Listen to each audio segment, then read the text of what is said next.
ప్రపంచం నలుమూలల నుంచి వేలాది మంది ఒక చోట చేరుతున్నారు.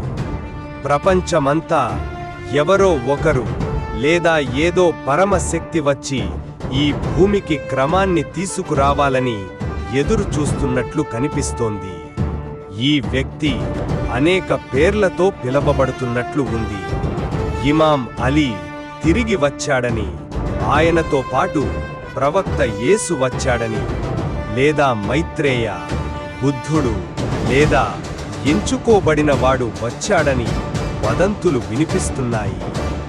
ఈ వ్యక్తిని ఎవరైనా ఎదిగిన గురువు మహమ్మద్, కబాలా గురువు యేసు లేదా యేషువాగా కూడా నమ్మవచ్చు.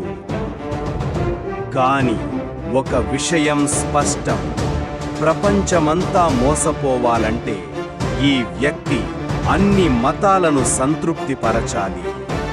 ఏ పేరుతో పిలిచినా ఈ వ్యక్తి ప్రేమ, శాంతి పేరుతో ఒక తప్పుడు స్వర్గాన్ని తీసుకువస్తాడు. ఈ కాలాన్ని కొందరు కుంభరాశి యుగం, న్యూ వరల్డ్ ఆర్డర్, భూమి శుద్ధి కాలం లేదా తాత్కాలిక నకిలీ మిల్లినియంగా పిలుస్తారు. అయితే యెహోషువ ఈ కాలాన్ని మహా కష్టకాలంగా పేర్కొంటాడు. నాశన పుత్రుడు అనగా పాపపు కుమారుడు. ఈ అన్ని మసీహా రూపాలను కలిపిన ఒక ప్రపంచవ్యాప్తంగా ఉన్న చెడు శక్తి. ప్రపంచం ఒక రక్షకుడిని ఎదురు చూస్తున్నప్పుడు వెనుక పట్టాల వెనుక ఒక శక్తి పోరు జరుగుతోంది. ఇస్లాం, యూదమతం, క్రైస్తవం, ఈ మూడు ప్రధాన మతాలు తమ ఆధిపత్యాన్ని స్థాపించడానికి ప్రయత్నిస్తున్నాయి. ఇస్లాంలో కొన్ని వ్యాఖ్యానాల ప్రకారం అది కేవలం సహజీవనం కోసం కాదు, ప్రపంచాన్ని ఆధిపత్యం చెయ్యడానికి. యూదమతంలో కూడా కొన్ని తీవ్ర అభిప్రాయాలు ఉన్నాయి. క్రైస్తవ మతం కూడా ఈ దిశగా మార్పు చెందుతోంది. ఇది ఇక విశ్వాసం గురించి మాత్రమే కాదు, ఇది శక్తి కోసం పోటీ. ప్రపంచం ఎటు వెళ్తుందో తెలుసుకోవాలంటే ఒక ప్రదేశాన్ని చూడాలి: యెరూషలేము. ఈ పురాతన నగరం అంత్యకాల ప్రవచనాల కేంద్రం. ఇక్కడ 3 ప్రధాన మతాల పవిత్ర స్థలాలున్నాయి. కానీ దీనికి అడుగున ఒక పెద్ద రాజకీయ మరియు ఆధ్యాత్మిక మార్పు జరుగుతోంది. లక్ష్యం కేవలం చమురు లేదా రాజకీయ శక్తి కాదు, పూజ.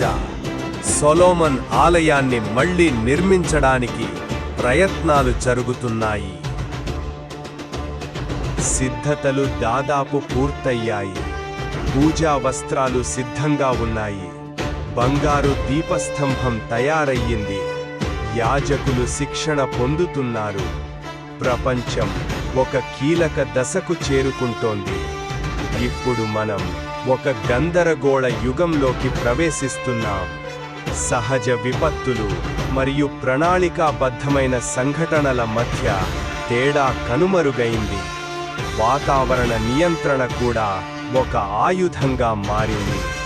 దీనివల్ల ప్రపంచం భయంతో ఒక రక్షకుడిని కోరుకునేలా చేస్తోంది. యాంటీ మసీహా మరియు నాశనపుత్రుడు మధ్య తేడాను తెలుసుకోవాలి.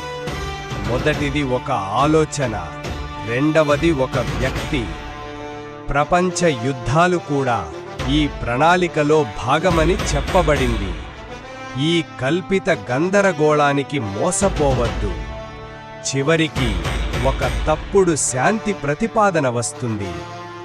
చరిత్రలో కొన్ని చిహ్నాలు చాలా లోతైన అర్థాన్ని కలిగి ఉంటాయి. 666 అనే సంఖ్య ఒక వ్యవస్థను సూచిస్తుంది. 6 మూలల నక్షత్రం, హెక్సాగ్రామ్ కూడా వివాదాస్పద చిహ్నం.